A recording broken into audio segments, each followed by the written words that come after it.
ইমাম সাহেব, আমার কিছু কথা ছিল। হ্যাঁ বলেন।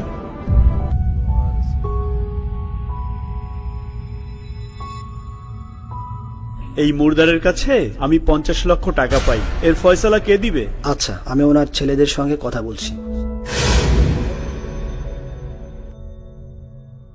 হুজুর, আমার বাবা মারা যাওয়ার আগে এরকম কোনো ওসিয়ত করে যায়নি যে উনি 50 লক্ষ টাকা পাবে। আমি আমার টাকার ফয়সালা না পেলে এই মুর্দারের জানাজা করতে দিতে পারি না।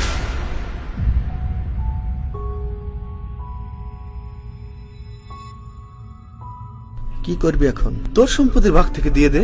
কেন আমার সম্পত্তি দেবো কেন? তোর সম্পত্তি দে। তোর সম্পত্তির ভাগ থেকে দে। তোর সম্পত্তি থেকে দে। আরে তোর সম্পত্তির ভাগ থেকে দে। শোন, তাহলে এক কাজ করি, বাবা তোর বলতে আসছে না কে 50 লক্ষ টাকা পাবে, আমরা সরাসরি বলে দিই দিতে পারবো না।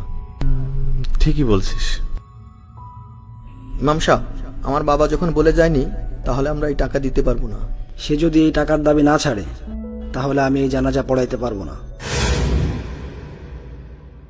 ইমাম সাহেব, এই ব্যাগে কিছু গহনা আছে যা বিক্রি করলে উনি বেশ কিছু টাকা পাবে।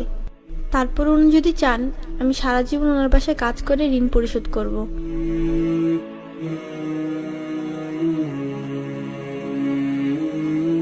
ইমাম সাহেব, উনার কাছে আমি টাকা পাই না, বরঞ্চ উনি আমার কাছে 50 লক্ষ টাকা পান। 50 লক্ষ টাকা পাবে? 50 লক্ষ টাকা? কি বলে 50 লক্ষ? বাবা তো এরকম কিছু বলে যায়নি। আর আমি আসলে এই 50 লক্ষ টাকার অরিজিনাল উত্তরাধিকারী খুঁজছিলাম। আমি পেয়ে গেছি উত্তরাধিকারী। এই মেয়েটি হচ্ছে এই টাকার 50 লক্ষ টাকার অরিজিনাল হকদার।